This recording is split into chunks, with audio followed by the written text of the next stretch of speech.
What is up, everybody, and welcome to CTW Live. I am your host, Seamus Zarlingo, and tonight, folks, I know it says July 9th on the top of the screen, out there on the East Coast, right?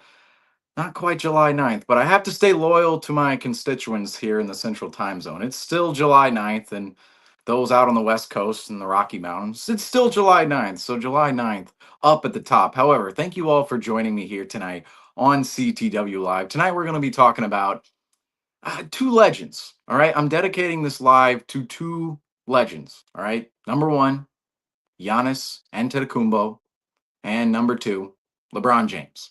All right. Arguably two of the greatest players who have played during our generation right now, right now in the 2020s, and we know obviously in the 2010s as well when it comes to LeBron, even Giannis. Let's face it, won MVP in the 2010s. So LeBron and Giannis, LeBron in the 2000s too. Let's face it, but we're talking about LeBron James and Giannis Antetokounmpo, and more specifically, let's say this: we're talking about the Lakers and the Bucks tonight. That's why we have the Lakers jersey in the background. I wish I was able to bring the Bucks towel up. I don't know where it's at. Got it from Game 3 a couple years ago in 2022 when the Celtics were up there in Milwaukee. Had to put some. I got to find a way to put more teams back here, right? But tonight we're going to be talking about the Lakers. We're going to be talking about the Bucks. Those two franchises primarily. However, I want to start on the Milwaukee Bucks because I've been chomping at the bit to talk about Milwaukee for quite a bit now. We've talked about Milwaukee a little bit on the program in the past couple of days, but I really want to dive deep into the Bucks situation here because a lot of people look at the Bucks situation. Some go, "Oh, they got a little bit better." Some go, "Oh, they got a little bit better by making some pretty insane moves." And I would have to agree with that second one. Is the Bucks maybe they got a little bit better, but the moves they made, I'm not sure it really pushes the needle too far for the Bucks. However, we'll get into all the offseason moves the Bucks made here. The one people are calling crazy is the Damian Lillard wave and stretch, of course, which actually for that is the main talking point with the Milwaukee Bucks. But ultimately, there's a lot more nuance to the situation outside of just waving and stretching Damian Lillard. All right, so did the Bucks 2025 offseason move the needle towards another title for the Bucks? Long story short, no.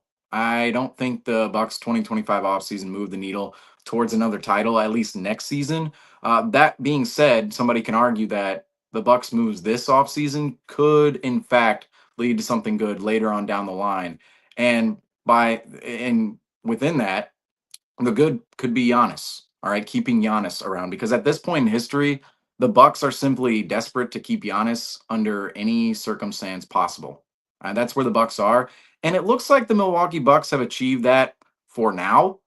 But in the future, Giannis's future, I would still say, is very much up in the air past this next season. Although, if you look at the Bucks situation right now, I would say coming into the summer, they were at a fork in the road with Giannis, and from my evaluation, I would have said, yes, go ahead and well, from both Giannis and the Bucks perspective, I would have went, if you're the Bucks, you're looking at the situation going, there aren't many outs except for attaining a ton of picks and assets for Giannis. And if you're Giannis, you're going, there's just not many ways the Bucks can build a contender. And if I'm talking from Giannis's perspective, around myself, right? If you're Giannis, you're saying, I don't really know the moves here. What are the moves for the Bucks? What moves can the Bucks actually make to build a contender next year, especially Giannis now. He's 31 years old. He's very much in his prime, but those prime years are not given. A player, he's 30 when you're 31 years old, those prime years are not a given. And ultimately, those years come up fast because before you know it, in 2 seasons, Giannis will be 33. And a 33-year-old superstar is a different player than a 27-year-old superstar.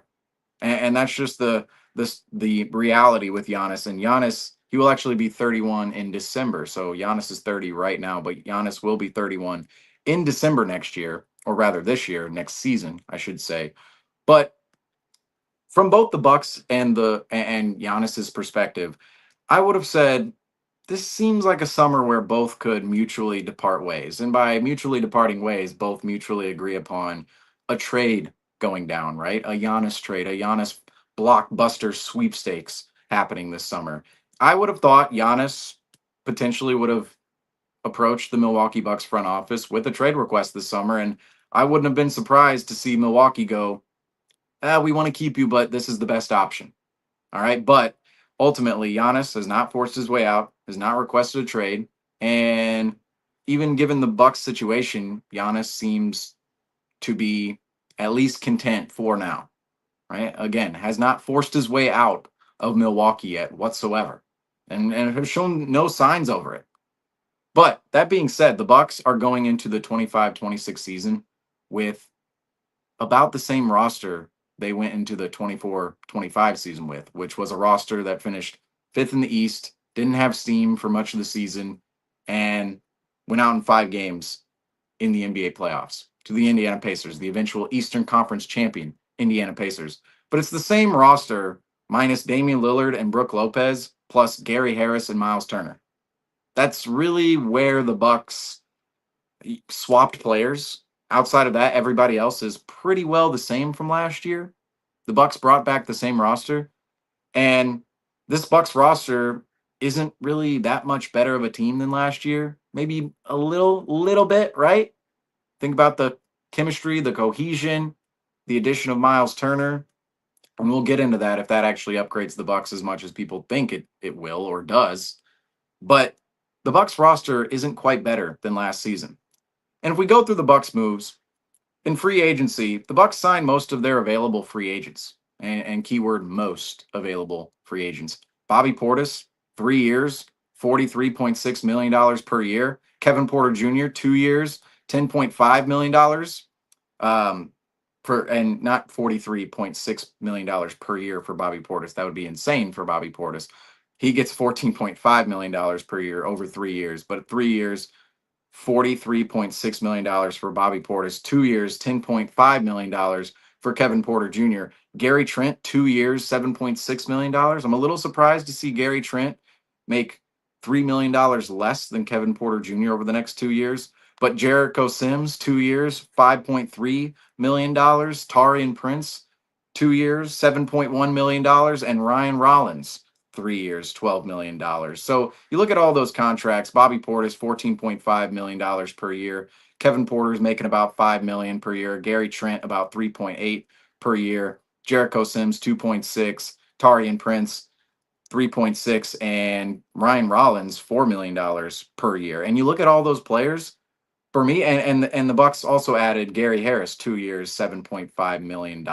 And those are all the marginal free agents, right? Those aren't the heavy hitters, but those are certainly players who will be playing in the Bucks rotation. And I don't really mind any of these signings. I really don't. They're good, serviceable, cheap players who are relatively productive in the Bucks rotation last year and could produce the same for the Bucks in the next coming years. And notice most of these deals, the Bobby Portis and Ryan Rollins, they both received 3 year deals, but everybody else receives 2 year deals. So the Bucks are very much on a 2-3 year timeline with this specific roster. And they're all cheap players who, again, they were relatively productive in the Bucks rotation last year. And if you're the Bucks, why would you want to let them go?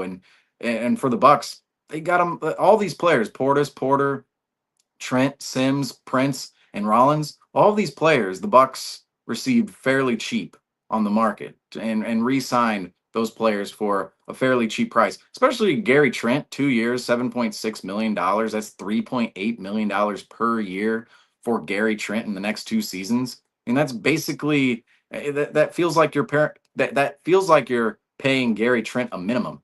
It felt like Gary Trent could be 7, 8, $9 million. That could have been his range this summer, yet Gary Trent only receives 3.8 with the Bucks. That's pretty good if you're Milwaukee. So, in terms of Milwaukee's own signings plus the Gary Harris signing, all cheap, all are going to produce for the Bucks. Does it bring the Bucks roster to another level? No, but you don't necessarily, if you're looking at where the Bucks stand, you don't necessarily want to let go of productive players who are also cheap. And that's where this roster stands right now. It's a very cheap roster outside of Giannis and Miles Turner, even Damian Lillard's money. But you have some players on your roster who are going to be relatively productive off the bench, especially, and who are just making zilch for salary. I mean, all these salaries are are zilch outside of Bobby Portis's. They're not, none of them are over $10 million outside of Bobby Portis's. And even more so, the Bucks, they traded Pat Connaughton for Micic, and then the Bucks went out and bought out Micic. Micic now heading overseas. He'll sign with a team overseas somewhere. We don't know, the EuroLeague, somewhere else. But Micic heading overseas. Connaughton heading to the Charlotte Hornets. And Micic, he will receive $6.1 million of his $8.1 million deal. So Micic is giving back $2 million in the transaction, in the buyout, and the Bucks save about $3 million from trading Pat Connaughton away. So the Bucks don't necessarily get anything tangible for Pat Connaughton, but they get a little bit of salary alleviation. You go from Pat Connaughton's nearly $9 million salary down to dead money with Micic. And what's a little interesting about the Bucks next season is, given all the talent gaps this team owned last season, the Bucks will be paying what, $28.6 million. I want to say $28.6 million in dead money next season. That's that's nearly a max player. I mean, it used to be the max, right? 28, 29, $30 million. Now the max is, I mean, you see guys making $70 million out there, but $28 million player, that's nothing to scoff at, right? I mean, Derek White, he's a $28 million player, and maybe some might say, oh, he's worth a little bit more, but that's the salary he's slotted in with. And the Bucks are going to pay $28 million to nobody next year, just dead money, just to Damian Lillard and Micic, who they traded for. A little interesting for the Bucks, but ultimately we'll get into why the dead money, specifically Damian Lillard's dead money, was just one of the Bucks' only moves to make to further this roster in any way. But going through all those free agent signings, those were all the Bucks' own free agents plus Gary Harris, and Gary Harris, a marginal free agent coming over from the Orlando Magic, coming up to Milwaukee. But then you have the Miles Turner contract. All right, and I gotta say, 4 years, $108.9 million for Miles Turner. That's $27.2 million per year for Miles Turner for the next 4 years. Oof. I gotta say, Miles Turner is not much of an upgrade at center over Brook Lopez outside of the age. Brook Lopez is going to be 37, or actually is 37, and Miles Turner is 29. So you're getting an 8-year upgrade if you're the Milwaukee Bucks with Miles Turner over Brook Lopez. But if you look at their counting stats, the film of both of the players, right? Both Miles Turner and Brook Lopez, I don't really see a world where Miles Turner is a massive, massive upgrade over Brook Lopez. Yes, you can say the age, right? I'm just saying, like, 8-year difference. You have 37-year-old and a 29-year-old. That's huge. Don't get me wrong, especially over the next 4 years.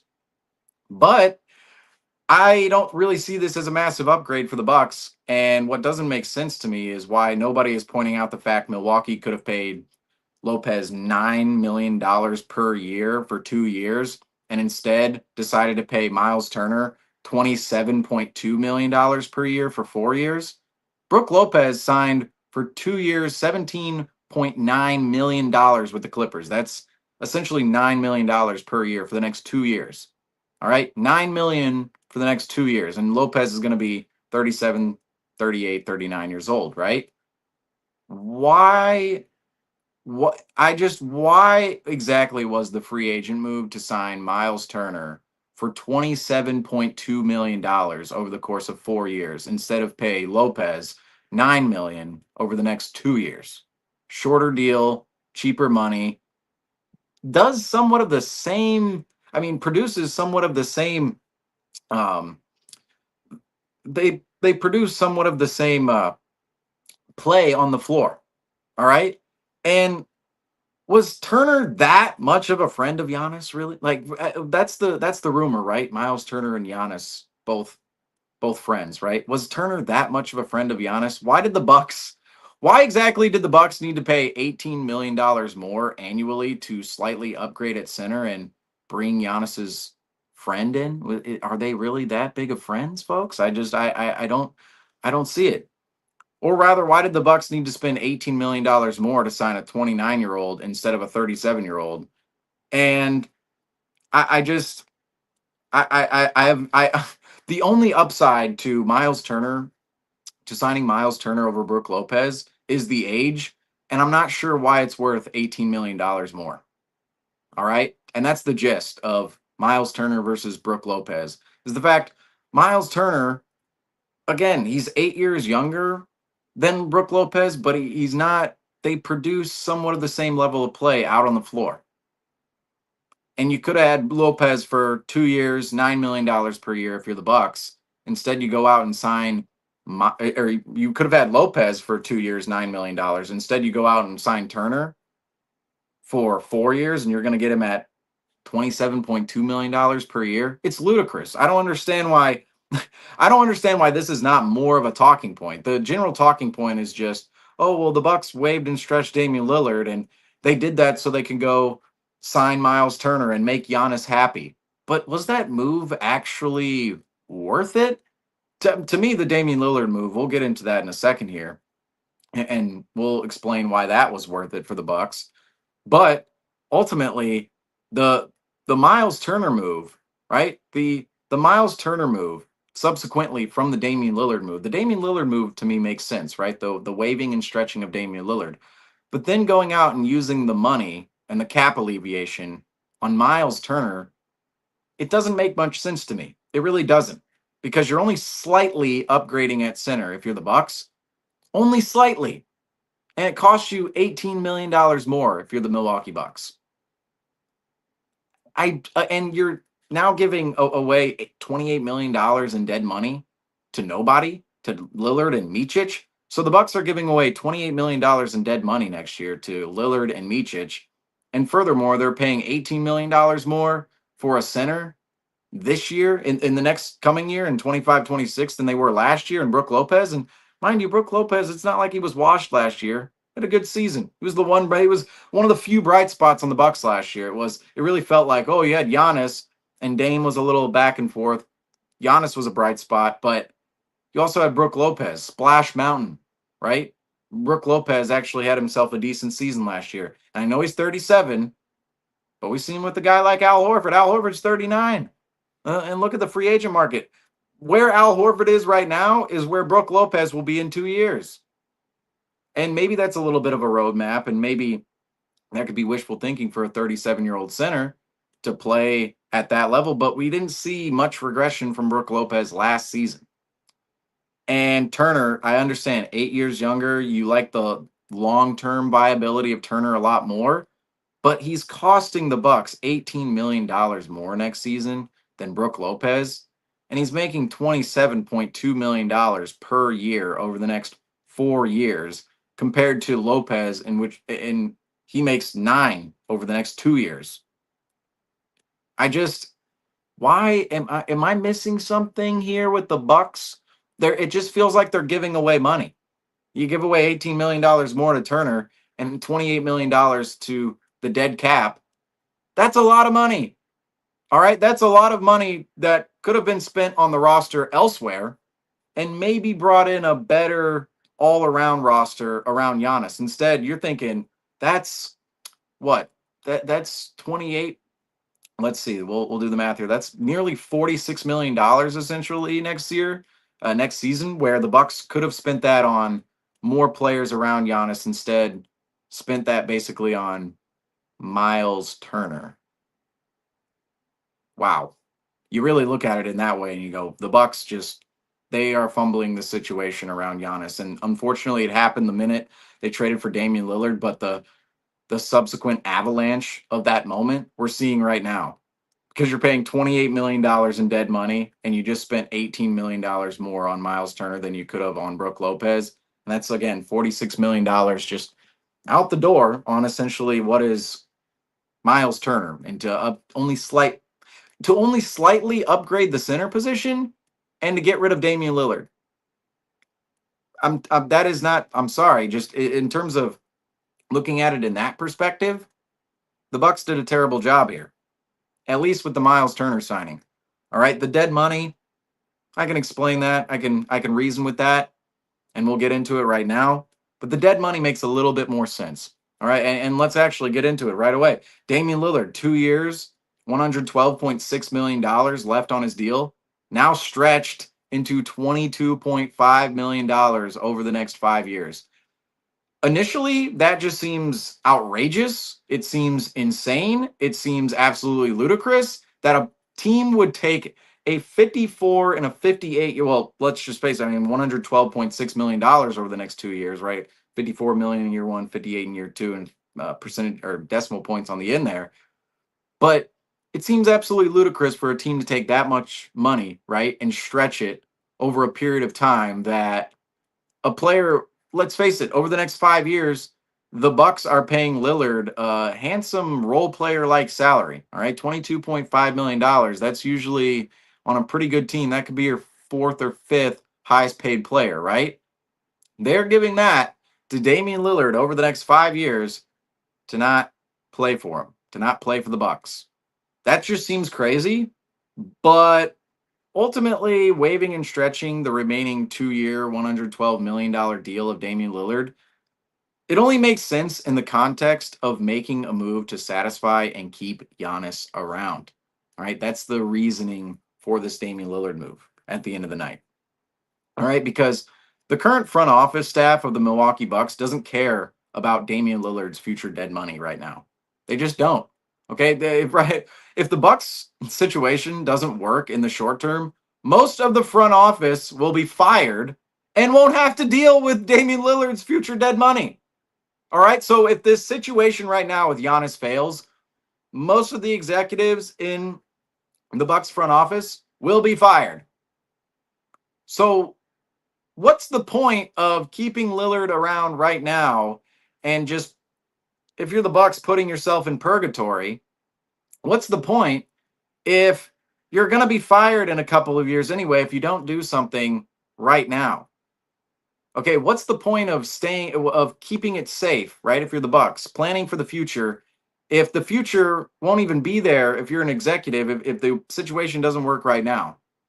And that's the whole deal with the Bucks is the Bucks front office, they decided short term, we got to do something.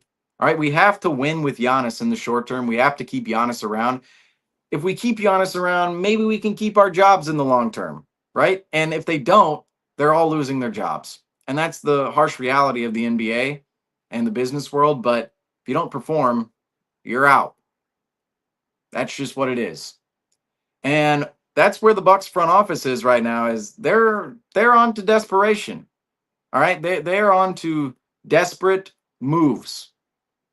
And I will say, being able to add Miles Turner and his talent isn't nothing versus the possibility of the Bucks riding with nothing after Lillard's injury. All right, so the Bucks did do something.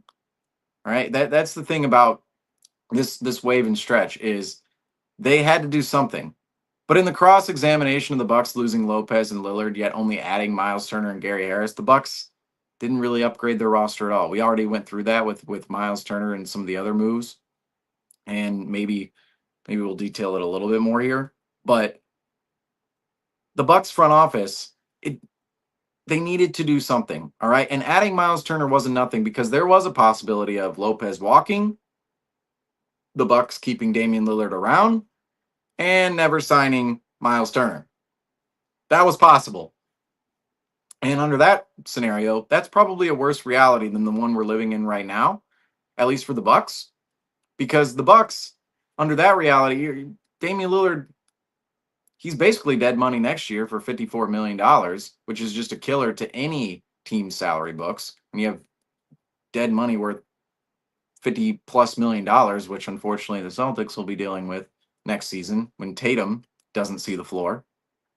But the Bucks were dealing with the same thing in Damian Lillard. They're basically $54 million in dead money next year because Damian Lillard he likely won't play next season. I'm just saying, tearing your Achilles that late in the year, likely not playing next season.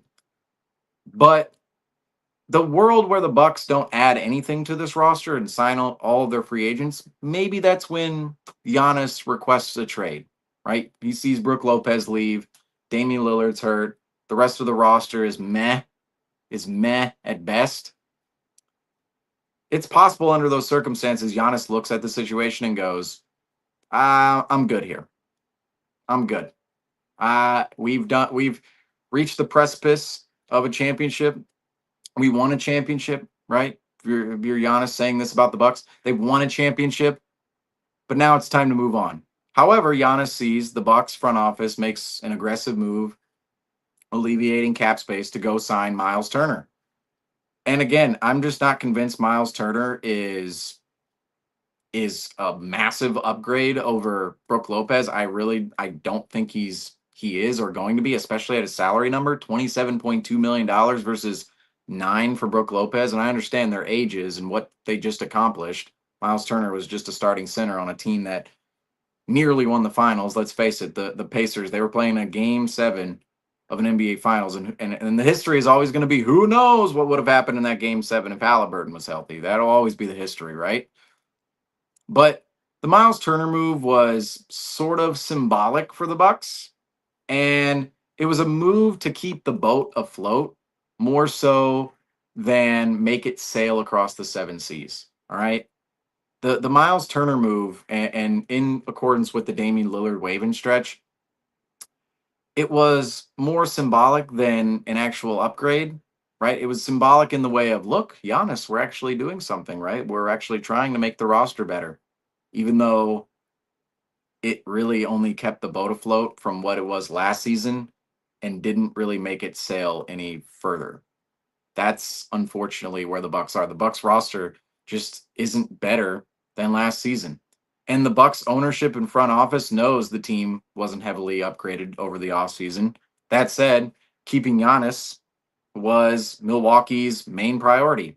And the Bucks, they've seemingly achieved that goal for now. All right? So, success to the Bucks even though the Bucks didn't upgrade the roster and didn't get any better for next season and probably won't win the title next year, the Bucks achieved their goal this offseason of at least keeping Giannis happy for now and potentially heading into next season with Giannis. It doesn't feel like right now, at this point in the summer, right? July 9th, as it is July 10th in the central time zone. So this is for my West Coast folks out there. Don't forget those in the Rocky Mountains as well. But right now, right at this point in the summer, July 9th, July 10th, wherever you're at, it feels like we would have seen a Giannis, maybe a rumor, a leak here or there, right? We would have seen a leak or a rumor, and then the floodgates open, right? You see the leak, it's coming through, and then all of a sudden the water is going everywhere. Maybe a terrible reference for the moment, but you guys know what I mean. And ultimately, the Bucks and Giannis, um, it seems as if their partnership is well alive, right? I would have thought going into the summer, Giannis would be, again, the fork in the road. Explain it at the beginning. The fork in the road. It seemed like both parties could look at the situation and go, all right, we've dug too big of a hole here. Let's hoist each other out, right? Giannis hoists the Bucks out, giving them assets in a potential trade, or at least allowing them to attain assets in a trade. And then the Bucks giving Giannis a better situation elsewhere. But ultimately, the Bucks, they keep Giannis and they want to keep Giannis. All right. Because keeping the brand and presence of Giannis in the small market city of Milwaukee is much more valuable in the meantime, and even the long term, let's face it, even in the long term, than anything Milwaukee would receive in return for Giannis in a trade. All right. That is bottom line right there. It's unbelievably hard to acquire a generational player, just period, at any stage, whether it's via trade, whether that's actually picking them in the draft, free agency. It's unbelievably hard to acquire a generational player like Giannis.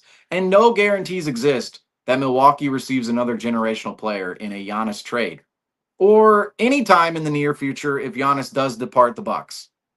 All right, it's just especially if you're a small market team, right? If you're a team like the Lakers, who we'll get into in a little bit here, if you're a team like the Lakers or a big market team, you can go, oh, we could get a free agent in here. Oh, yes, this guy might want to come here. We could trade for this. It's not like that in small markets, all right? Guys don't want to go to New Orleans. They don't want to go to Memphis. They don't want to go to Indiana, to Milwaukee, to Oklahoma City. Guys don't want to go to Sacramento, all right? Guys don't want to go there.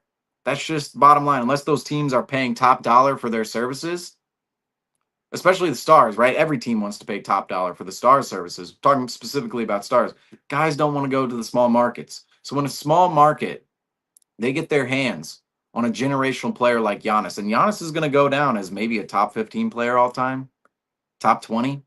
All right, so Giannis is no joke here, folks. I mean, again, this special is dedicated to Giannis and LeBron here. I mean, we're going to talk about both of them, but there's no guarantee Milwaukee would get something good for Giannis at all in any of their picks, right? You could trade Giannis for 7 picks and pick 7 bums. That's just the reality of what could happen for a team. And I hate to call players bums, but just for lack of a better term.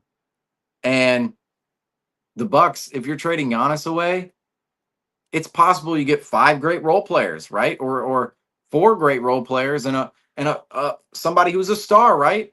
But say that star is a star like Julius Randle, right?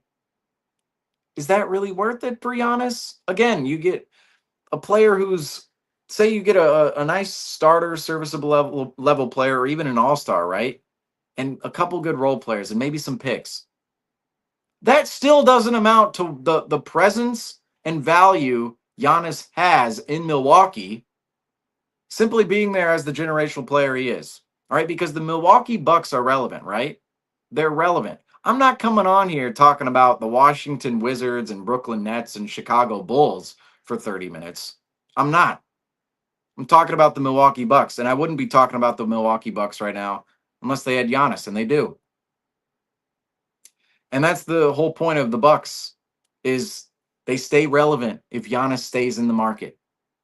So keeping the brand and presence of Giannis in the city of Milwaukee much more valuable than even if you received a haul of picks, a haul of players, one of the best trade packages in NBA history, right? Defeating the Clippers package for Paul George.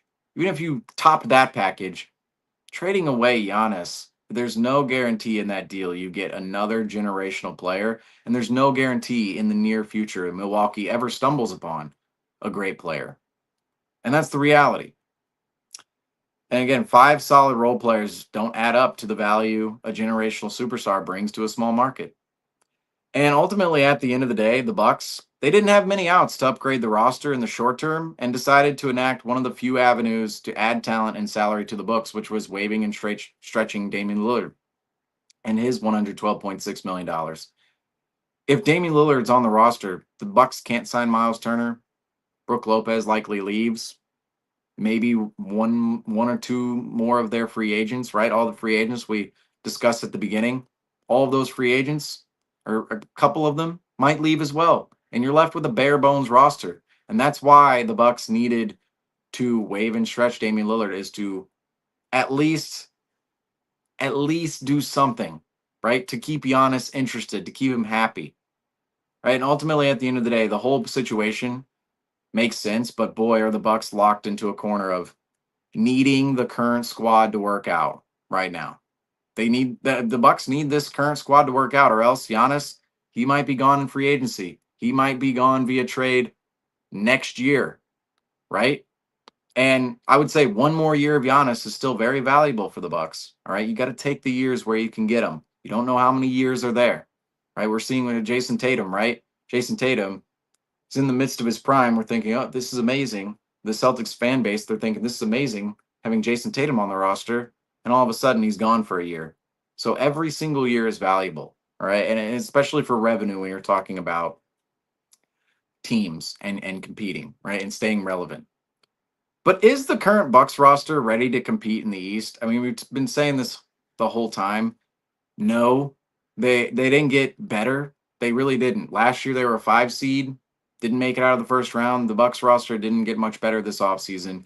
That being said, looking at the roster, well, I will say, looking at the roster up front, with only minimal upgrades, the answer is clearly no, they're not ready to compete. But considering the power vacuum in the East, the fact Giannis is still a top 3 player in the NBA, and the fact the Bucks are running back a second-year squad mostly, right? Plus Miles Turner, plus Gary Harris, minus Damian Lillard and Brook Lopez, but everybody else fairly similar, right? The fact the Bucks are running back a second-year squad with potentially more chemistry and knowledge of each other's tendencies, it's possible, it's very much possible the Bucks put themselves in the conversation of dark horse contender in the East.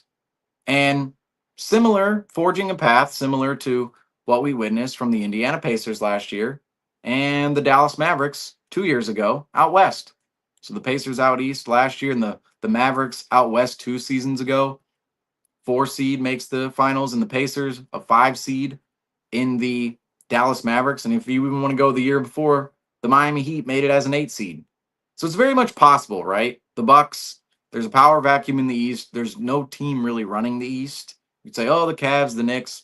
No team's really running the East. Those teams could be hopped by other opponents in the Eastern Conference, such as the Pistons, the Magic, the Hawks. Those are the three that come to mind immediately. But looking at the power vacuum in the East, the fact Giannis is still a top 3 player, and the fact the Bucks should have a little bit more chemistry and knowledge of each other's tendencies next year, it's possible the Bucks make it out of the East in 2025, or rather 2026, I should say 25, 26. It's certainly possible the Bucks go on a run next year, but I would think it would have to be in the context of they are maybe the 3 seed, 4 seed, 5 seed, right? I don't think the Bucks are going to be the number 1 or 2 seed in the East this year. I don't think they have a roster talented enough to do that. But could they make a run in the playoffs? We certainly have seen the last 3 years. If you get hot at the right time, if you have the superstar players available to yourself, and we know Giannis with the Bucks, we know his greatness. We've seen it in the past many, many times. All right, folks. You see that it's possible the Bucks make a run next year in 2026 and find themselves in the NBA Finals. I wouldn't bet on it, but right now where the Bucks are in the Eastern Conference, the fact they were able to keep Giannis around, the fact they were able to at least add Miles Turner, and I don't really think the Miles Turner move was that great, but the Bucks saved their situation for now. And that was the whole point of waiving and stretching Damian Lillard is the Bucks save their situation for now. The Bucks front office saves their situation for now. And all the guys in the front office get to keep their jobs for now. And if the situation doesn't work right now, that's the thing. The situation works right now for the Bucks. In the future, you go, well, that waving and stretching of Damian Lillard, yes, it's still hurting us in the future, but at least it kept Giannis around. At least it kept the situation alive, kept everybody's jobs intact, right? And if it doesn't work out, you're getting fired anyway. You're going to get fired. So if you don't do anything, you're going to get fired. But if you go and try to emit a little bit of aggression, wave and stretch Damian Lillard, and say that doesn't work out, you're getting fired. So you're getting fired if you do nothing. And if it doesn't work out with Damian Lillard, you're still getting fired. And then you don't have to deal with the salary later on down the line. That'll be the next front office's problem. That'll be the ownership's problem in the future. And if it does work out, you get to keep your job if you're a front office member of the Bucks. So that's ultimately why the Bucks had to waive and stretch Damian Lillard. And at the end of the day, it was the last route the Bucks could take. And right now the Bucks are very much in a corner of needing the current squad to work out, because if this squad doesn't work out, there are no more avenues for the Bucks to upgrade their roster. Right? You could trade Miles Turner, you could trade all these players, but there isn't much value out there on the Bucks roster for the Bucks to actually go out and trade and upgrade the roster outside of Giannis. And that's the reality of the Milwaukee Bucks right now. However, next season, I expect Giannis to be in a Bucks uniform, and I expect the Bucks to compete as much as they can. And I think they'll have a better season than they did last year. I just am not convinced it's going to be a season where, like 2019, 20, 2018, 19, you think back to 2021, those Bucks teams, right? Consistently at the top of the East, the 1 seed 2 years in a row, and then they were the 3 seed when they won the title. But the Bucks roster was very dominant in the East from 2018 to 2021. And well, let's face it, 2021, they barely made it out of the East that year. Kevin Durant's toe was on the line. That's how the Bucks made it out of the East that year. But those seasons, the Bucks were a favorite in the East. Right? It was almost seen as if the Bucks didn't make the finals those years, and they didn't 2 of those years. It was seen as a failure. I don't see the Bucks roster at that level right now, but I see the Bucks roster at a fairly competitive level in the East, at least considering Giannis. And I don't think it's going to work out long term for this Bucks roster, but I think they could have a little bit better of a season, a little more fun of a season next year than they did last year. And I just think too, the whole Damian Lillard situation. I'm not saying Damian Lillard is a bad personality or anything in the locker room, and I'm not saying, oh, the Bucks should have got rid of him because of the chemistry with Damian Lillard, but it does feel like the situation with the Bucks has changed a little bit, right? The last 2 seasons, it was just the Bucks were in failure, right? It was just showered with failure both seasons. And I understand, in 23-24 they start out 30-13, then they fire Adrian Griffin, they hire Doc Rivers, and then 2 years in a row, first round exits to the Indiana Pacers. I mean, that pretty much symbolizes the Bucks failures right there, the 2 first round exits to the Pacers. But the last 2 years, it was very evident the Bucks made a mistake in trading away Drew Holiday for Damian Lillard. Now the mistake isn't quite in front of the Bucks anymore, right? Damian Lillard, for as good of a player as he is, was the symbol of that mistake. Where you're going, we have Damian Lillard and we have to make a Lillard Giannis pairing work. Now it feels like the Bucks, they're more alleviated from that situation, although they're still paying for it when it comes to obviously paying Damian Lillard the dead money and just what their roster looks like right now. But I just feel like like I hate to go, oh, the vibes, right? The vibes, because how can you really measure that? But I do feel as if the vibes around the Bucks next year could be a little bit better with Damian Lillard out of the building and the Bucks trying to progress away from that mistake, right? And I don't want to call Damian Lillard a bad personality or anything like that. I don't think he's a somebody who's hampering the locker room, but he was a symbol of the Bucks mistake. All right, and I'm not sure his presence on the Bucks alongside Giannis always worked all the time. I didn't think I didn't think the Giannis Lillard pairing was as great as we all thought it would be in those 2 years. And we all know the injuries and everything that happened, but it wasn't as productive, wasn't as efficient as I think we all expected. But the Bucks next season, they'll be competing in the West. Rather, the Bucks next season, they'll be competing in the Eastern Conference. However, talking about a team in the Western Conference, the Los Angeles Lakers, and we talked about the Lakers the other day, but I want to get deep on the Lakers right now because I'm not one to talk about the Lakers too much, right? You go on ESPN and they're talking about the Lakers 24/7. All right, they're simply just, I mean, half their segments are about the Lakers. It just absolutely boils my blood. But for me, on this program, on CTW Live, on the Celtics Talk Weekly Network, we don't talk about the Lakers too much, right? We don't want to talk about the Lakers, but I'm gonna give the Lakers some attention, and most notably LeBron James here, because LeBron James, I talked about him the other night. I had more thoughts on this that I really want to get out here because the Lakers situation, they're just never, the Lakers never fail to produce some drama, right? That's the bottom line with the Lakers. But ultimately, LeBron James. Let's go into the LeBron James nonsense. All right, LeBron James. He opted into his $52.6 million player option at the beginning of 2025 free agency as a 40-year-old.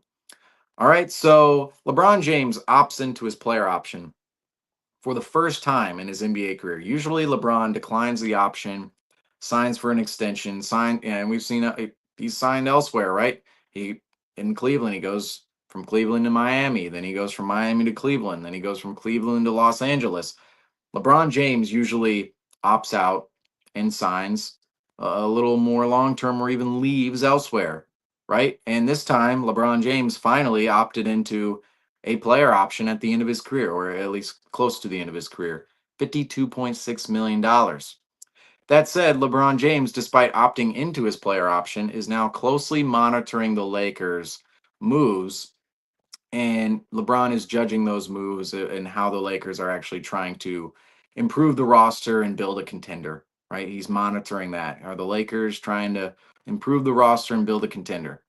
And LeBron James is potentially willing to explore other destinations if the Lakers are not looking to upgrade the roster around LeBron and they're looking a little more long term with Luca. Although I will say that's a little far fetched considering Luca's already 26. He's not some kind of 23-year-old. He's in his prime already. But my main question is, why does LeBron actually want to leave? Why? I can't really understand it because the logic behind it, people will just say, "Oh, well, he wants to go out and win another ring." Well, that's a great explanation, but I don't think that really logically explains the situation LeBron owns with the Lakers right now and where LeBron stands in his NBA career. I just don't. If you're making that argument, oh, LeBron wants another ring, wants another ring. What doesn't make sense about LeBron potentially wanting to move on from the Lakers to contend with another roster is the fact LeBron likely won't be able to find a better situation and star teammate elsewhere than what he sees on the Los Angeles Lakers. So LeBron wants to win another ring, but he's not going to see a better situation out there with a better star teammate that will boost his championship odds as much as the Lakers do with the current roster the Lakers own. Because the Lakers were the 3 seed out west not rather next year. The Lakers were the 3 seed out west last year. They could be next year the 3 seed out west for sure. But that's not nothing. All right. The 3 seed out west is not nothing, folks, because the 3 seed, if you look at the West last year, the West was packed.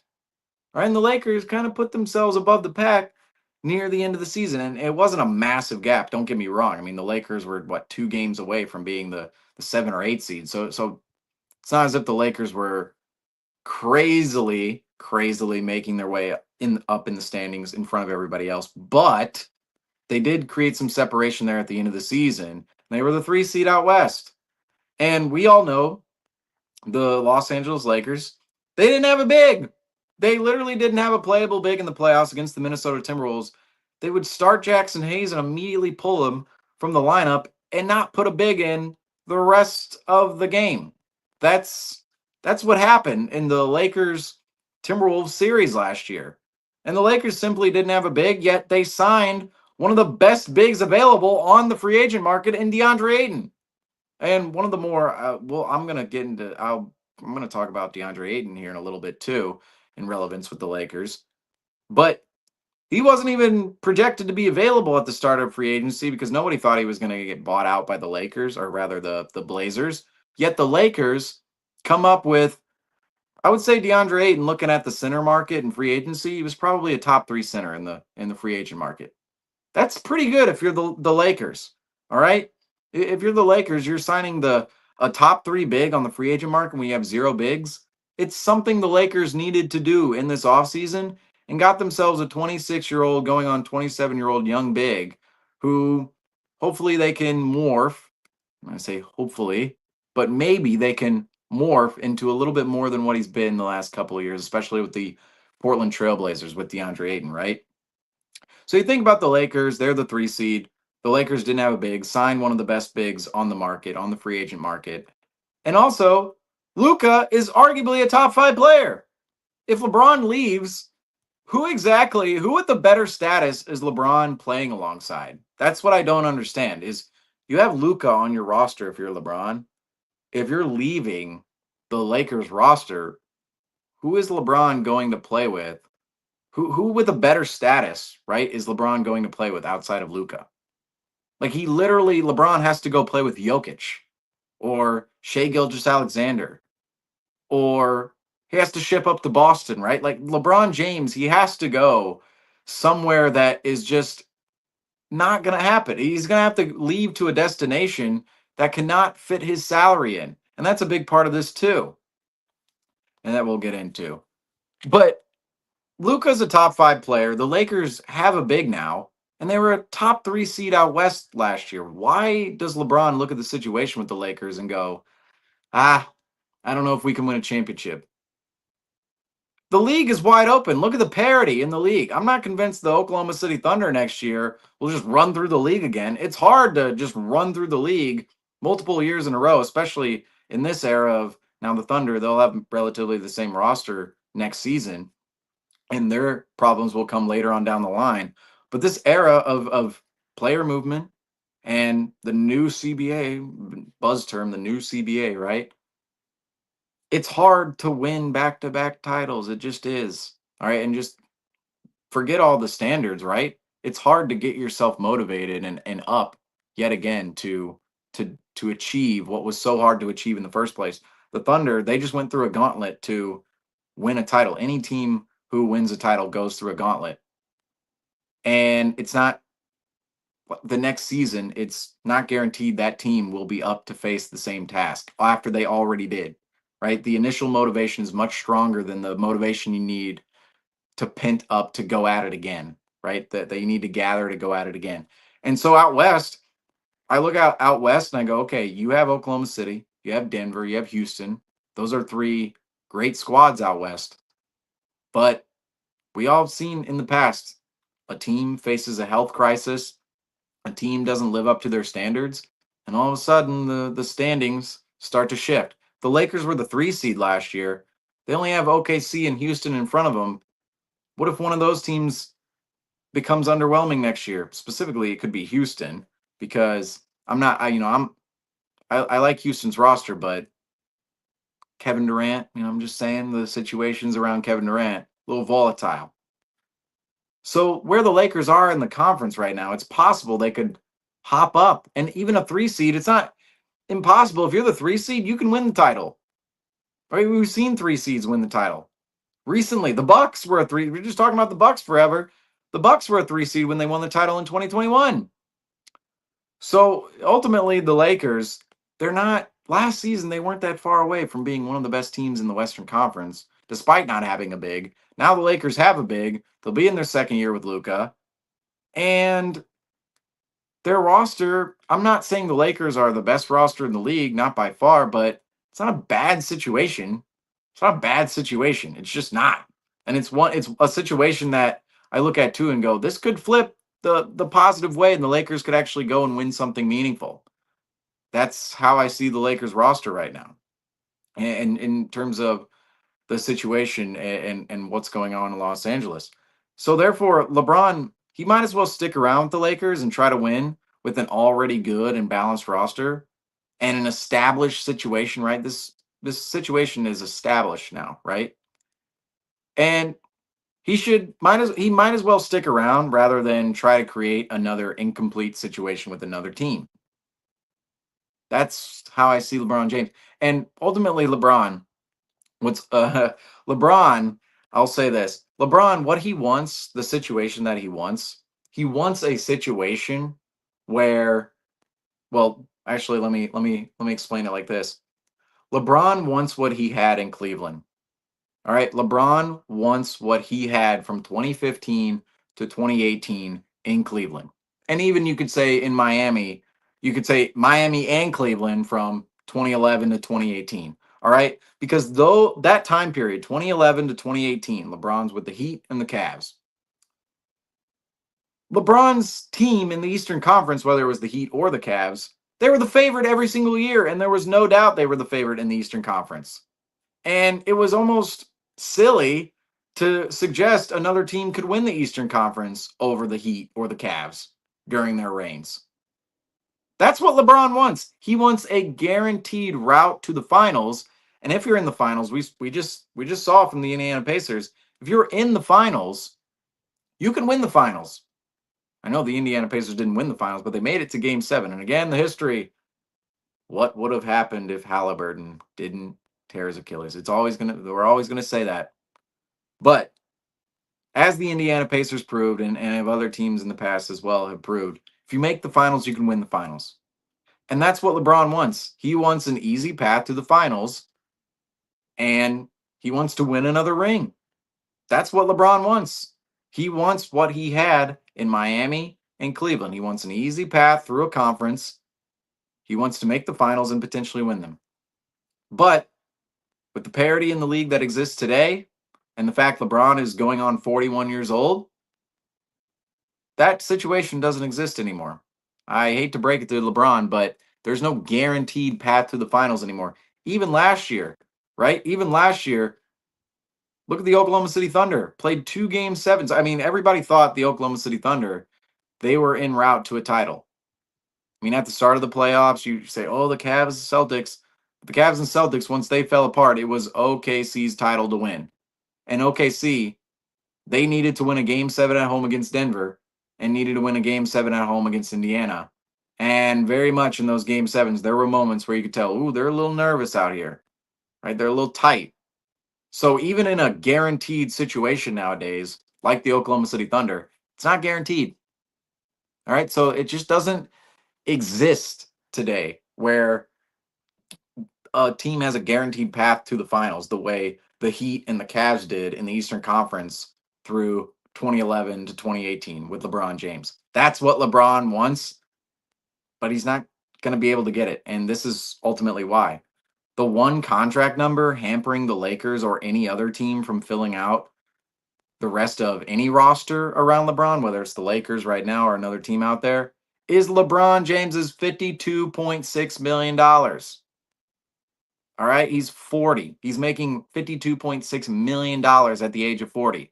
The Lakers arguably own the best position to build around LeBron's $52.6 million, considering it's already on the books with assets surrounding LeBron. All right. So I'll say that straight up about LeBron James right there. But wherever LeBron goes, the team trading for LeBron will need to send out potentially upwards of $50+ million in salary to acquire LeBron and acquire LeBron alone. All right, so you're not acquiring multiple players. You're sending out. If you're another team, you're likely sending out multiple players to meet the $50 million of salary LeBron demands. That's multiple players, right? You're sending for a one singular alone LeBron James who's going to be 41. Okay, and he's going to be making $52.6 million. So number one, if you're the Lakers, you have $52.6 million sitting with LeBron. Okay, you have two $50 million players on your roster if you're the Lakers, LeBron and Luka, yet LeBron is 40. Okay, and if LeBron wants to be traded elsewhere, which is right now what he's going to have to do, unless he wants to leave in free agency next year, which could be the possibility for LeBron. I see a world where LeBron plays out this season with the Lakers and then potentially makes that next season in 26-27 his farewell season, and he's a free agent and he can kind of pick and choose where he wants to go, if he wants to end it with the Lakers or go elsewhere and try to compete, right? But considering LeBron opted into his $52.6 million player option, the only option for the Lakers and LeBron James right now is trade. Okay, for LeBron, I should say the only option for LeBron to find himself on another team is via trade. That $52.6 million, though, makes it extremely hard for any situation to arise that LeBron would actually want to go to via a trade, because the team giving out, or sorry, the team trading for LeBron James would have to give out $50+ million worth of salary just to acquire LeBron alone. And that $50+ million in salary might be multiple players, might be multiple rotation players who are needed to build around LeBron. But secondarily, it could be one $50 million player as well. And even under that circumstance, you're saying, well, LeBron he's going 1-for-1 with a star, right? So you're trading LeBron 1-for-1 for another star. But then at the next situation, you're now all of a sudden either missing a star or replacing a star with LeBron James. Or rather, you would be replacing the star with LeBron James, but does that make the other situation actually worse? Which is possible. And if you're that team, right, if you're trading a $50 million player for a 41-year-old LeBron for half a season, is that who's out there? Who exactly is a $50 million player a team would want to trade for LeBron? And furthermore, if that $50 million player out there exists, why would that, if you're trading that, if you're a team, right, trading that away, receiving LeBron, does that upgrade that team whatsoever? And does the team actually have the infrastructure to win around LeBron once LeBron actually gets there? But my thing is, when it comes to the LeBron James free, or rather the trade market, almost said free agency market. That's a conversation for next offseason. But in terms of his trade market, who would actually want LeBron? LeBron's value is gone. I'm sorry. He's going to be 41 years old. There's a lot of superstar baggage with LeBron James. He's going to disrupt and want to run the show anywhere he goes. All right. And regardless, I will say, I mean, regardless of the talent of LeBron James and the basketball savant he is, and the personal brand he is, right? The ticket salesman, the merchandise salesman LeBron James is. Despite all of that, a lot of teams out there are looking at LeBron going, why would we want to disrupt our situation and trade away young players in their 20s or even picks for a guy who's going to be 41 and a guy who may only be around for half of a season? All right. There's just not a lot of teams looking to trade young talent for old talent. That's just not a thing we see too often in the NBA. The Celtics were able to do so this summer, trading away Drew Holiday to the Blazers for Anthony Simons.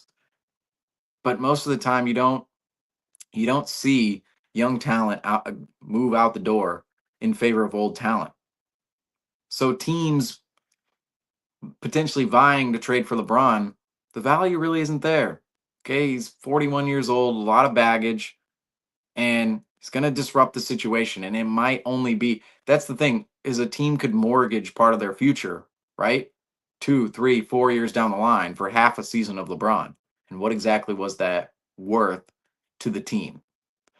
That being said, a team, we all know this is LeBron. And when it comes to sales, marketing, ticket sales, merchandise sales, everything, right? The jersey sales, a team would talk themselves into trading for LeBron James or even acquiring LeBron James, or say free agency next season or a trade. A team would talk themselves into it. Okay. Because even though there's a lot of baggage and the disruption is there and LeBron's old, a team, I look at a team, say like the Nets, and I go, yeah, the Nets, they don't have anybody right now. They don't have anybody marketable right now. I'm sure they would take LeBron James. That being said, a team like the Nets, LeBron wouldn't want to play for the Brooklyn Nets because they don't have the infrastructure to actually compete with LeBron James on the roster. But ultimately, thinking of the LeBron trade scenario, I just don't, that there could be an impasse there too between the Lakers and a team acquiring LeBron. You know what I mean? Where the Lakers might want a little bit more for LeBron than a team acquiring LeBron would actually want to give up for his services. But at the end of the day, LeBron, uh, to conclude on, and we'll talk more about this, but ultimately, LeBron cannot be a $52.6 million player alongside another great $50+ million star and expect the rest of the roster to be filled out with serviceable talent. All right. LeBron wants it both ways. He wants to make $50 million, and he also wants a contending roster. LeBron wants it both ways. He can't have it both ways. All right. He can't. He wants to be paid handsomely and to be on the NBA's best roster, or rather, one of the NBA's best rosters. And LeBron simply cannot have it both ways. He cannot be paid handsomely and be on one of the best rosters in the NBA, if not the best roster. All right. Because LeBron James, at the end of the day, what's so hilarious, right? What's so hilarious about LeBron? LeBron could have opted out of his $52.6 million player option and signed anywhere he wanted to. Within that scenario, however, LeBron likely would have taken a massive pay cut to play with a competitive team because all of the teams with cap space, right, who could have signed LeBron to a pretty hefty, handsomely paying deal, right? All of the teams with cap space are not in prime position, not in a guaranteed position of contention, even with the addition of LeBron James, if it were to be in free agency. So if LeBron James opted out of his contract, right, his $52.6 million player option, if LeBron opted out of that money, he could have signed anywhere. That's the hilarious part about LeBron wanting to win a ring. It's like, if you really wanted to win a ring and leave the Lakers and you don't think the Lakers are the best situation for you, You could have opted out, LeBron. But the conclusion, however, to this is LeBron wasn't willing to take a massive pay cut. Okay, LeBron could have opted out, but he would have needed to take a massive pay cut from that $52.6 million to play somewhere where that team could actually fill out the roster and contend with LeBron James. There were no situations, there were no contending situations out there willing to give LeBron James $50 million. The only teams out there with cap space, it was basically the Nets, the Magic, the Pistons, and in the Pistons and Magic, they weren't going to hand out 50 million to LeBron James. Okay, that just wasn't happening. So ultimately, though, LeBron would have needed to take a massive pay cut if he opted out, but LeBron wasn't willing to take a massive pay cut. Therefore, he opted in, yet he still seemingly wants to dictate his destination and direction. This is where LeBron cannot have it both ways. He wants it both ways, yet cannot have it both ways. Okay, and LeBron, this is the first time in his career he hasn't dictated the situation whatsoever because he's going to be 41. LeBron's now expensive. He's $52.6 million next year. And he's a player that any team would be taking a massive gamble on given the amount of superstar baggage and persona LeBron would bring to any situation he'd walk into. And we already went over some of that. But LeBron James, ultimately, the market for him is just not there. All right. It's not there out there. And LeBron, for the first time in his career, opts into his player option and cannot control the situation or market around him. LeBron is now effectively any other star. All right. Any other star out there. Excuse me, folks. Losing my voice here. This is the 4th hour of broadcasting today. I mean, I was a little get the energy up here a little bit. But LeBron is now effectively any other star player out there, like a DeMar DeRozan would be, right? That's the star I think of, like, oh, DeMar DeRozan, he was a star, but was he ever dictating the situation in Toronto and San Antonio and Chicago and Sacramento? No. Okay, so that's where LeBron is right now. He's just any other star. Now, I will say he's a star player who is definitely adding a lot to your franchise, no matter what franchise that is. But the way right now, LeBron James, the situation, he can't dictate his situation because $52.6 million per year, a team is not going to want to trade for that. And a contending team is not going to have, like, just think a contending team with their pieces already cannot gather $52.6 million and trade it for LeBron James and stay a contender. That's a huge impasse in the logistics of LeBron trying to have it both ways. And I'll say this. LeBron, he at the end of the night here, LeBron, it I just I don't like the conversation here. You know why? Because basically LeBron's saying, "Oh, well, I want to win another ring. I don't know if the Lakers can do it, but I want to win another ring. I want to dictate my situation. I might want to leave if the Lakers aren't about winning another ring."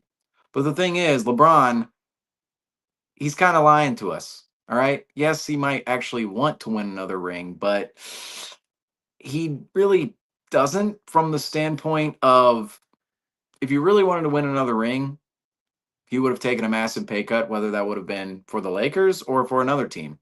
Because $52.6 million is going to hamper any team from trading for him, and it's going to hamper the Lakers from filling out the rest of the roster. And if LeBron would have opted out, he would have needed to take a massive pay cut, and LeBron just wasn't willing to do that. So,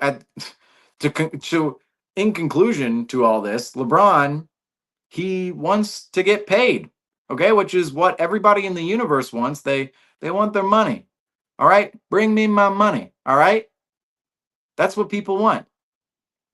And that's what LeBron wanted. He wanted $52.6 million in guaranteed money. He didn't want to play for the minimum. He didn't want to play for the mid-level exception. If he actually wanted to win a ring, he would go play for the minimum or mid-level exception somewhere, or even with the Lakers, and allow the situation to fill out around him to actually go out and win another ring. Yet we have a 41-year-old player making $52.6 million and he opted into that. And yet, and this is where LeBron operates so differently than every other player. Who, who in their right mind is opting into their contract and then turning around and going, I don't know, I might want to leave. You just opted in. If you want to leave, opt out and leave. That's what free agency is about. Like only LeBron can do this. All right, maybe Giannis, maybe Shea or Tatum, who knows? But I think it's only LeBron. LeBron is the only player who can opt into his contract, right? And then in the same sentence, turn around and want to leave.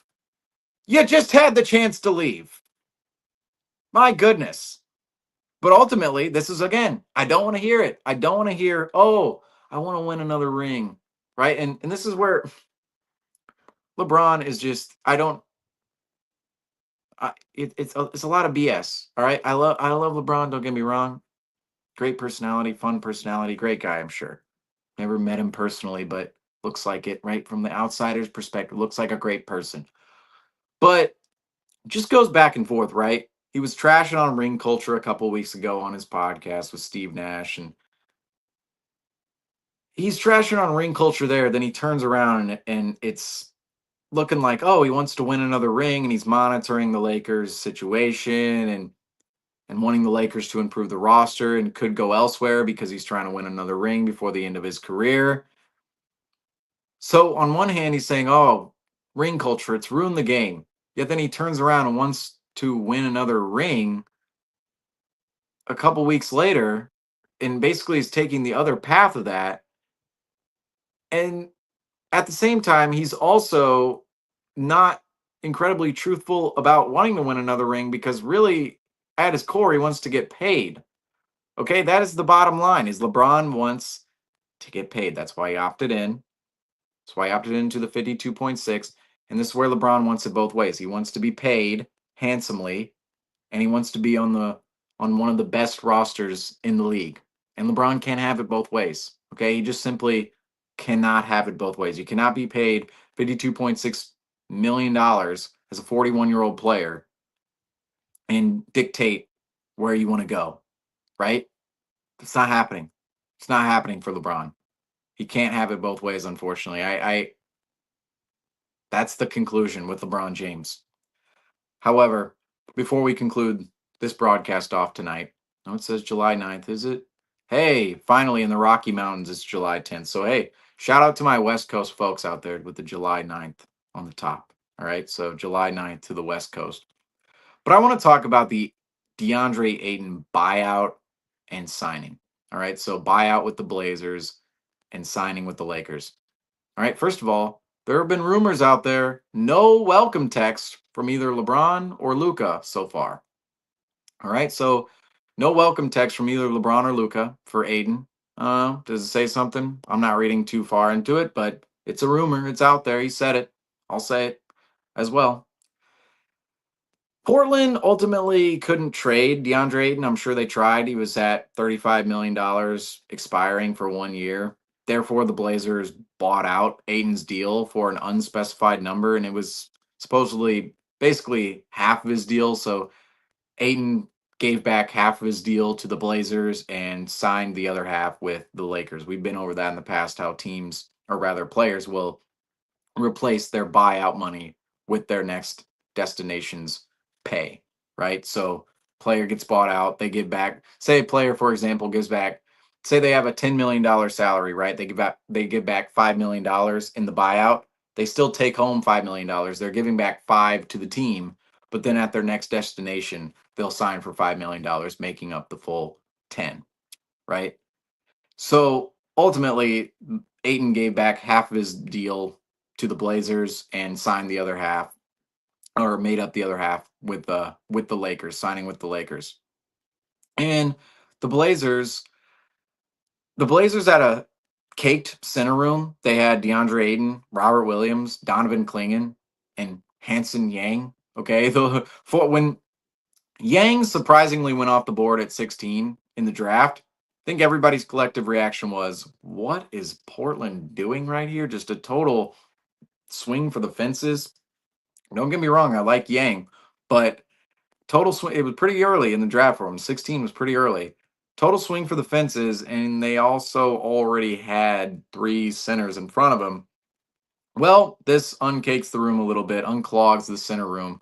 DeAndre Ayton's buyout leaves room for Klingon and Yang to take over the majority of the center minutes, and you'd have to think Robert Williams has to prove his health again for him to be thrown into the rotation consistently and more often. But you're looking at Klingon and Yang; those are the two guys you're developing up in Portland.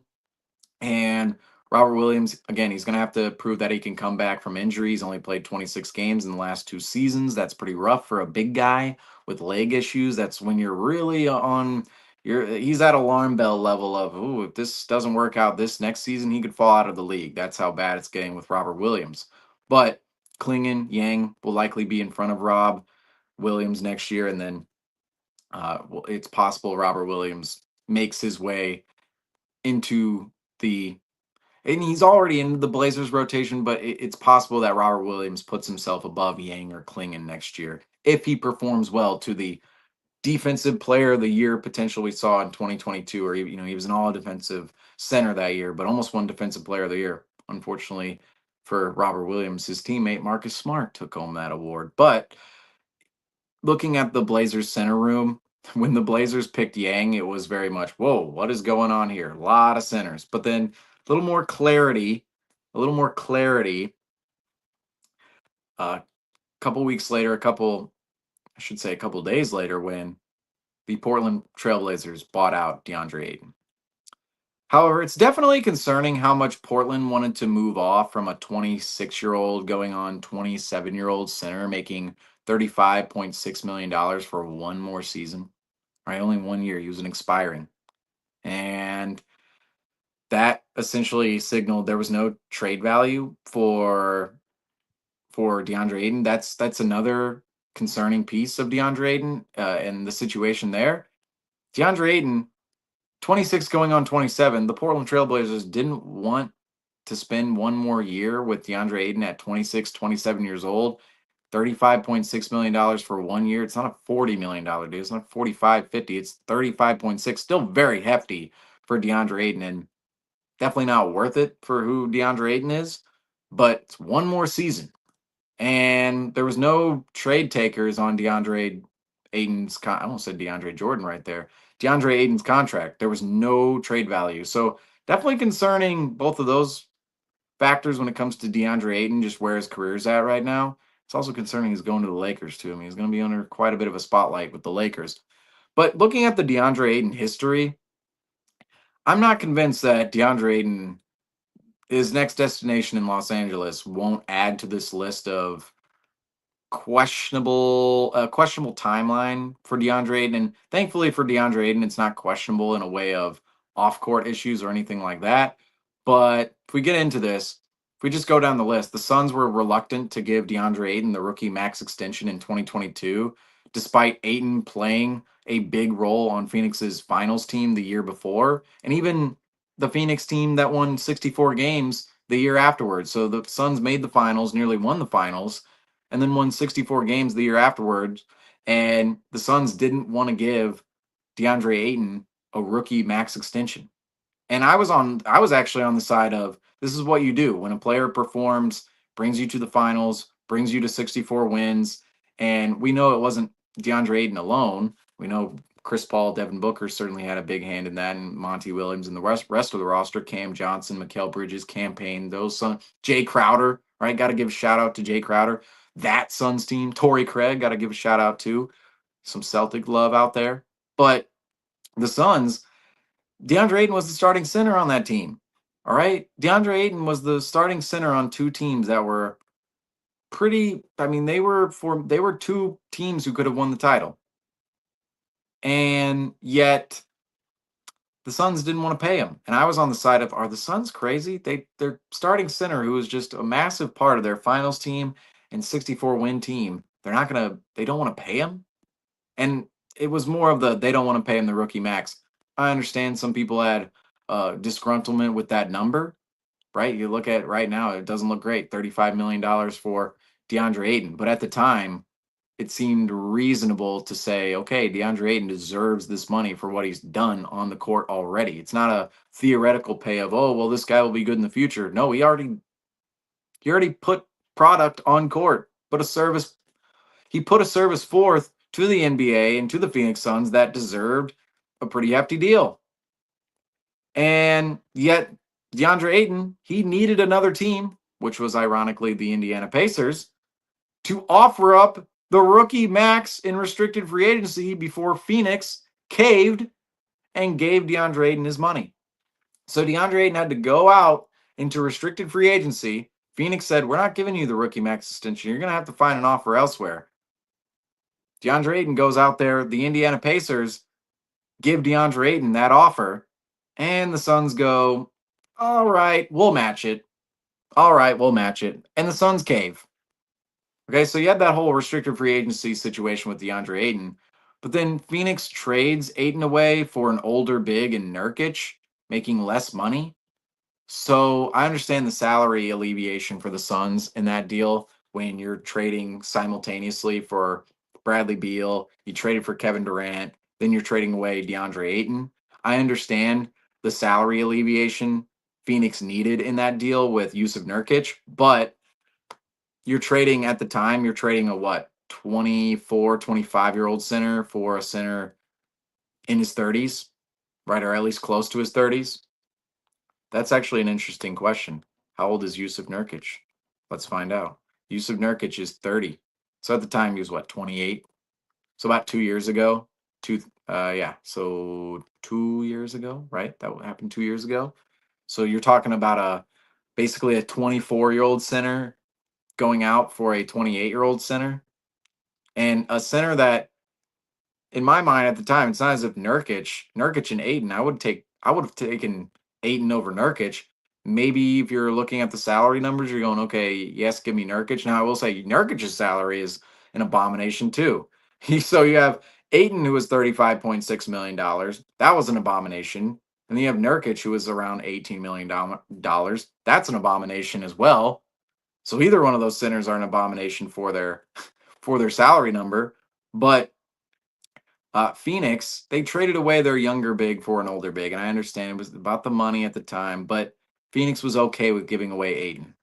That's the bottom line at the end of the day. Is Phoenix was okay trading away their younger big, and then Portland just last week buys out the final year of Ayton's deal worth $35.6 million, and Phoenix, they own no interest in reuniting with Ayton. So Ayton already out in Phoenix. Phoenix does not want Ayton back whatsoever. And now Ayton, 26 going on 27, should be in his prime. Yet two of his former teams, the Suns and Blazers, don't want anything to do with him. So you have the Blazers. So right now, Ayton is 26 going on 27. He should be in the midst of his prime, coming upon his prime, getting better, right? Every single year we should be saying, ooh, DeAndre Ayton, he's added a little something to his game, right? DeAndre Ayton should be at that level right now. Yet, where DeAndre Ayton is in his career, the Blazers just gave up on DeAndre Ayton. And the Suns don't want anything to do with DeAndre Ayton. And the Suns were okay with trading DeAndre Ayton when he was a 24-year-old big, 24, 25, going on 25-year-old big. But if you really look at it, right, that's a little concerning for the future, right? 26 going on 27, should be in his prime right now, DeAndre Ayton, yet two of his former teams, the Blazers and the Suns, want nothing to do with him right now. The Suns don't want to reunite with Ayton, and the Blazers were buying out. They bought out Ayton. They went, okay, we drafted Yang. We feel comfortable with Yang, Klingon, Robert Williams. See you later, DeAndre. See you later. And there might be a mentality. I'm saying, I mean, it's out there. It's out there. It's on film. It's in quotes. DeAndre Ayton saying to people, "Oh, my contract, getting my max contract. That was my best career highlight," or whatever he said about it. He said, I can't remember the exact quote, but essentially he was praising the fact he received a max contract, right? Saying that was one of his best career achievements. I think that's what he was saying, if I'm not mistaken there. right? Somebody might have to fact check me on that one. But ultimately, you look at DeAndre Ayton saying, "Oh, one of my greatest career achievements is signing a max contract." And you look at DeAndre Ayton, his rookie year, came into media day and went, "Do we have to do this every year?" It's like, yeah, you do, and it's not that big of a task, media day. But the point of all this, right? I haven't even said it. There might be a mentality and attitude problem with DeAndre Ayton. Okay, there might be a little bit of a problem with DeAndre Ayton where he seems to lack a little bit of motivation, a little bit of drive, and the want to be great within the game of basketball. And that's going to be interesting. And that's going to be pretty interesting when DeAndre Ayton walks into a facility with JJ Redick, LeBron James, and Luka Doncic. Especially JJ Redick. Okay, I'm sorry, but JJ Redick is just his mentality for the game of basketball is extremely admirable. I mean, he is a ferocious basketball personality. He is competitive, and we all know. I mean, we've heard him on podcasts a million times, right? JJ Redick. You go watch his former podcast, or you watch his podcast with LeBron James last year, right? Or rather, 2 years ago now. JJ Redick is an X's and O's maniac. He's a maniac in the gym, right? He's a gym rat. That you hear some of his training routines, right? His shooting routines, how he became such a great shooter. And you just realize, yes, this man is a psycho for the game of basketball. And it's every little intangible, every little detail. JJ Redick is a master preparer, a master trainer, and he's a psycho for the game of basketball. Let's just face it. And I mean, you could definitely say Luca and LeBron as well.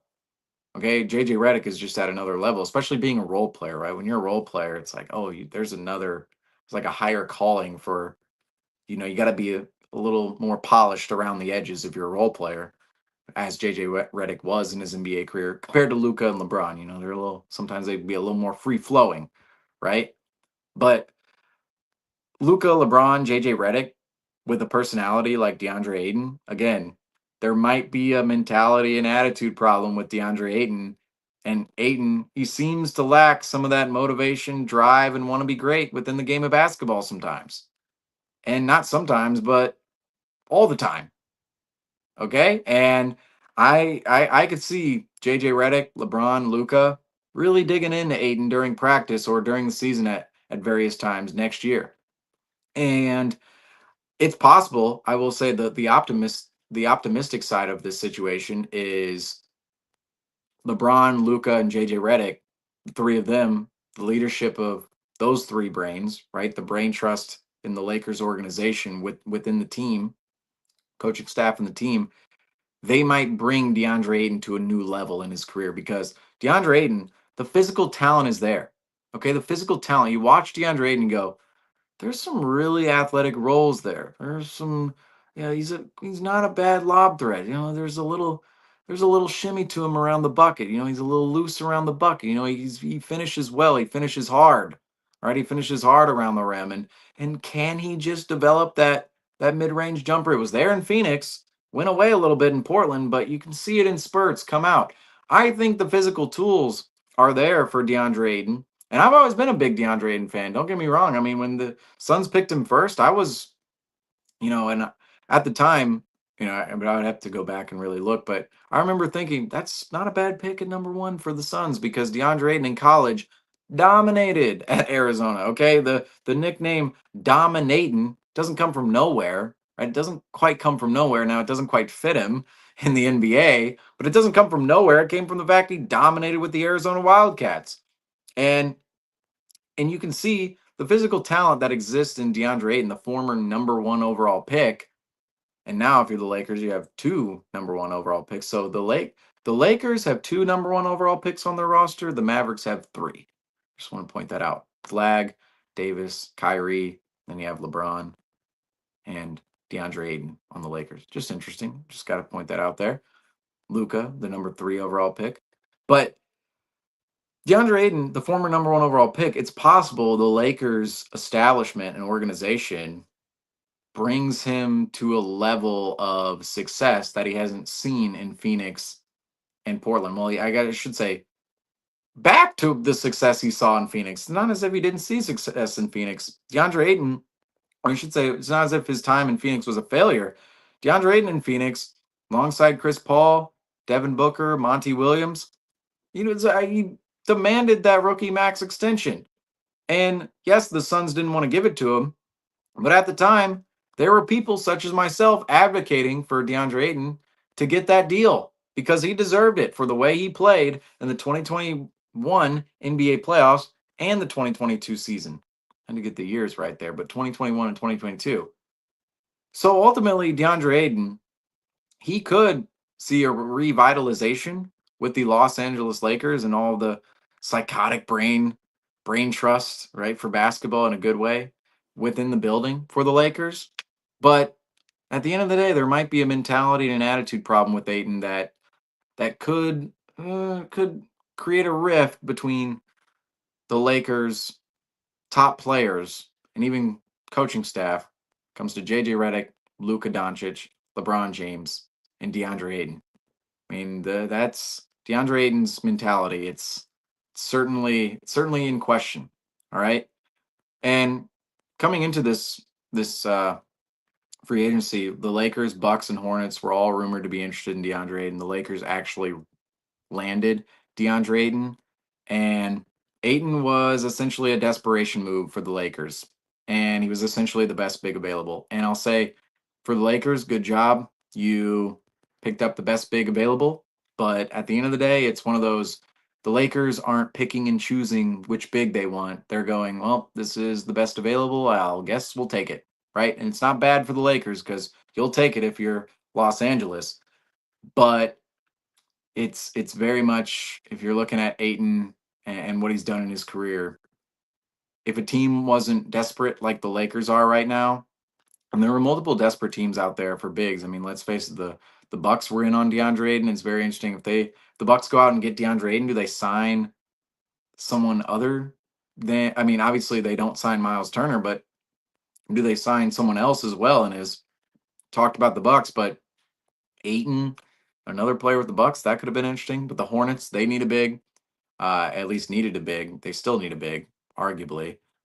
The Celtics needed a big, but I don't think Ayton, the price range of Ayton was just not going. The Celtics were never going to be able to involve themselves in the sweepstakes for DeAndre Ayton. However, that's going to do it for us here on CTW Live. We just talked for an hour and a half on the Lakers and Bucks, and I gotta say, the Lakers and Bucks, interesting situations. I don't think either team's winning the title next year, but I had to talk about LeBron and Giannis in those two situations because they've just been baffling my mind when it comes to how people talk about the Miles Turner situation and how people talk about the LeBron situation. I hope I gave other angles and perspectives to those situations than what's already been said out there because it just with the Miles Turner situation, it's Miles Turner, $18 million more to upgrade at center, and I don't know if that moves the needle for the Bucks. And waving and stretching Lillard, that makes sense, but signing Miles Turner, I think that makes less sense. And I think people were kind of flipping that around, going, "Oh, the Lillard thing doesn't make sense. Miles Turner thing, that it makes sense from that perspective." It's like, no, I felt like the Lillard thing made sense. The Miles Turner thing, the Miles Turner signing didn't. And then as for the Lakers, you just have LeBron, trade. Where is he going? Not getting traded. No team's going to trade for LeBron. And then secondarily, uh, LeBron opted in. And it's still just this LeBron James drama cycle that we go to. Even at the age of 41, LeBron is coming up on in December. However, that is going to do it for us here on CTW Live tonight. We talked about the Bucks and the Lakers, obviously, but we will be back on Celtics Talk this week, and we will actually have a live coming out tomorrow, I believe. So we should have a live tomorrow talking a little bit more about the NBA, the Celtics, and the offseason, because the Celtics offseason is very much not over yet. However, that is going to do it for us here on CTW Live. As I always say, thank you all for watching. I am your host, Seamus Zarlingo, and I gotta say, go Celtics, but the offseason. Go basketball, folks. Go basketball. And God bless the USA. Good night, everybody.